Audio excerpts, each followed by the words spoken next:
Hey again, Barrow Buddies. Today we are reading part 2 of The Junkyard Wonders by Patricia Polacco.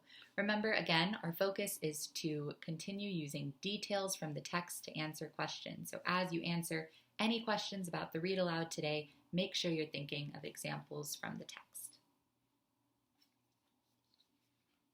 We left off when Gibby was in the junkyard and spotted this torn up plane. For the next few weeks, during the last hour of our class time, we worked on our new inventions. As we hammered and sawed and cut, Mrs. Peterson read to us Great Expectations, David Copperfield, and sometimes poetry. But every day, Mrs. Peterson reminded us, some people look at things the way they are and cry, why? But I want you to look at things and see what they could be and ask, why not? Gibby was the boss of our plane project. We removed all the outer skin, built in new balsa struts, and repaired a lot of the skeleton. Ravan replaced the old skin with pure silk. Finally, we painted the rebuilt plane with low-resistance lacquer. But would it fly?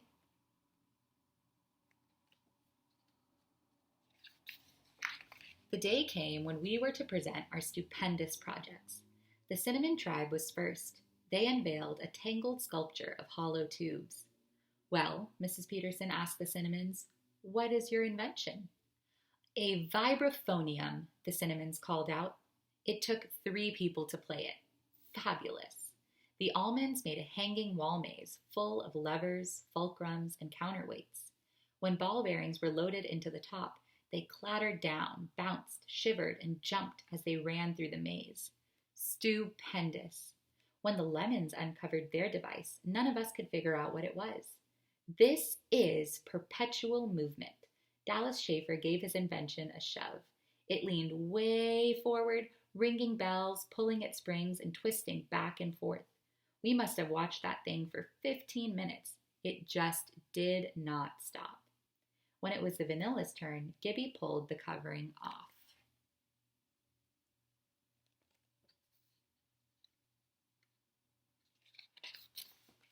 But that's just an old model airplane, Booth Schiffer called out. Wrong, Gibby shouted back. This here airplane is going to defy gravity. This baby is going all the way to the moon. Everyone laughed. Mrs. Peterson spoke up. If Gilbert says it is destined for the moon, I, for one, believe him. Come on, Gibby, will that thing fly? Someone shouted. Oh, it'll fly all right. We flew it like a kite off of Putnam's Hill, Jody trumpeted. We had. That was off a hill. For it to fly by itself, though, we need a propulsion unit. He means a motor, I added, and we found the perfect one. It will take the plane right off into the sky. The trouble is, it's expensive. That's when the tribe stepped in. All of them. Mrs. Peterson asked the whole class if they'd help raise money for the motor. Everyone cheered. It was unanimous. They would.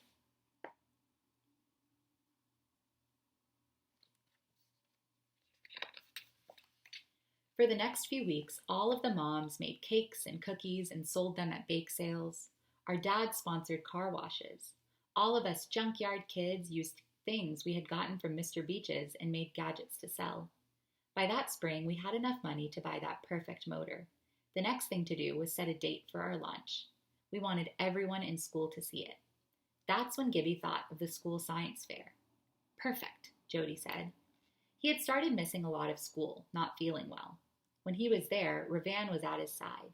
Sometimes she even helped him climb the stairs. We could launch it from the school roof, and it would fly right over the field where the fair is. The class cheered. Maybe, Mrs. Peterson said. But wait, this magnificent airship has to have a name. Everyone started calling out names like Fabulous Flyer and Windy Wings. Jody stood up. He sure looked pale.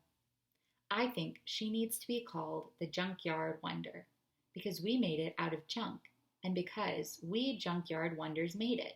That plane is us.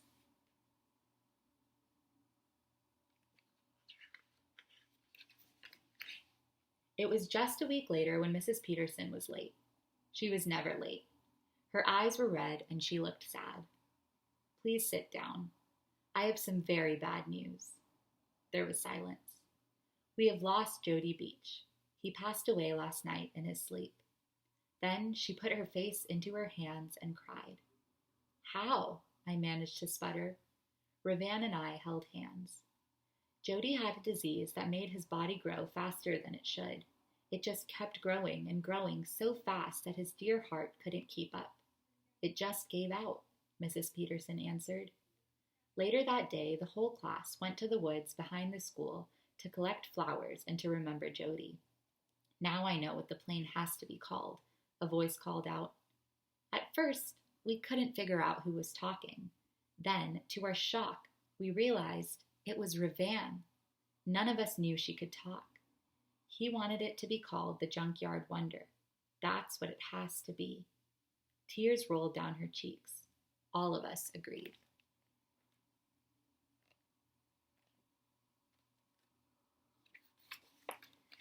Gibby's dad mounted the motor on the machine and placed it on a table at the back of his workshop. When we saw it, we all gathered around. It was so beautiful.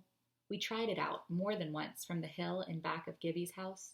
It seemed to work, but would it work from the roof on the school on fair day? And would we even get a chance to try? The stairway to the roof was always locked. Maybe Mr. Weeks, the janitor, could help us get to the roof. I think he will, Mrs. Peterson said, but it will have to be a secret. The day before the fair, we could hardly contain ourselves. Would newspapers be there? Scientists from a nearby university? We huddled together on the playground, chattering about our plans for the launch. Cheese it, look who's listening, Tom warned. It was Barton Poole. He'd heard everything. He leaned into Gibby's face. Your dad wears skirts. Then he sneered. And no one's allowed on the school roof. Got it? No one. And I'm telling the principal about your stupid plans.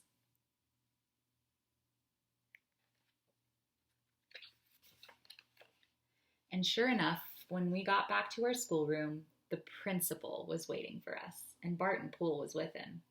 I've been informed of your plans for the science fair, Mrs. Peterson. There will be no launching from the school roof and no fuel-driven airplanes anywhere on the school grounds. It could be very dangerous. Mr. Weeks will keep your plane in the janitorial closet until the end of the school year. The principal turned on his heel and left the room. Mr. Weeks looked very sad as he carried Wonder out of the room. Sorry, kids, he said. We were stunned. Ravan started crying. This was going to be for Jody, she whispered. Mrs. Peterson said nothing for a time, and then she began. We are going to launch the Wonder tomorrow, just as we planned, and from the roof. Mrs. Peterson told us to be at Mr. Weeks' closet tomorrow morning, the morning of the fair.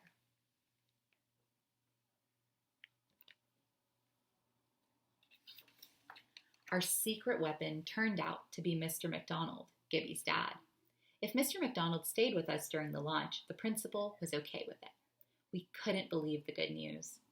Mr. Weeks handed the Wonder to Gibby's dad. Let's take her up, he said to us. On the roof, we could see kids pouring onto the field to look at science exhibits that were being set up. Ravan pulled gorgeous silk streamers that she had hand-painted out of a bag and let them stay rolled up at the edge of the roof. Then, with Tom's help, Gibby and his dad put the Wonder in place.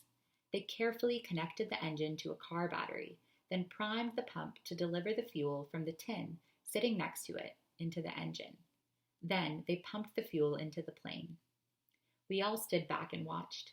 Maybe it'll go all the way to Lansing, I speculated. Maybe even to Detroit, Tom said. Maybe around the world, Ravan whispered.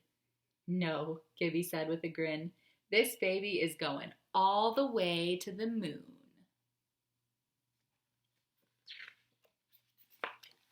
When the whole school assembled onto the field, Mrs. Peterson signaled Gibby's dad to begin the countdown to start the engine. Mr. McDonald knelt in front of it while Gibby held the plane still, spinning the propeller over and over again. But the engine didn't catch on. We held our breaths. Pump the intake again, Mr. McDonald said to Gibby. He asked some of the boys to hold on to the Wonder, and you have to let it go at just the right moment, or it will bank left or right. Understand? He spun the propeller a few more times, and then, with a loud bang and a roar, the propeller started spinning. Blue smoke puffed out. Someone in the field yelled, and everybody looked up at the roof. That was when Ravan unfurled her banners down the side of the building. "Almost to speed," Gibby's dad hollered. 10, 9, 8. When he got to 1, Mr. McDonald hollered, "Let her go!" The Junkyard Wonder shot out of everybody's hands. It was airborne. First, it went out over the field. Then, as suddenly as it started, it sputtered and seemed to stall. Then, the engine roared to life again with a noise that was deafening. The Wonder's nose pointed straight up and up, straight towards the sun. See everybody looking. We all ran to the wall of the roof and watched breathlessly as it streaked through the cloud cover, then appeared above, ever skyward, straight to the stratosphere. We all watched it until it became a speck in the sky. Then we couldn't see it anymore. Even though the science department from the local university was there, along with the school board and the newspapers for all of us, it was only Mrs. Peterson that mattered, and Jody. Tears glistened in Mrs. Peterson's eyes as we watched the Wonder climb into the heavens. "Like I said," Gibby whispered, "that baby is going straight to the moon."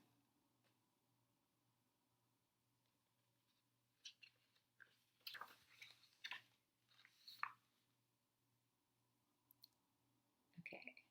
Mrs. Peterson has always been with me, all these years. So have all those in my tribe. Tom went on to become the artistic director of the American Ballet Theatre Company in New York. Ravan became a textile designer and was eventually invited to Paris to design for the fashion industry. As for Gibby, well, he went on to become an aeronautical engineer for NASA. He helped design the lunar modules for the Apollo missions. And me? I became a creator of books for children. For all of us, Mrs. Peterson was the wind beneath our wings. She was the alpha of our tribe. She was our compass. I saw Gibby in Houston a few years ago. We spent the afternoon recalling our time together in the junkyard and how Mrs. Peterson helped us believe in ourselves. Then Gibby's eyes misted over. He leaned into me and grinned as he said, "Remember that photo that my dad took of all of us that day on the roof after we launched the Wonder? Well, Patricia, I stowed that photo aboard the lunar module on Apollo 11. All of us Wonders really did make it to the moon after all." How awesome is that? And that's the end of our story. I hope you guys liked it.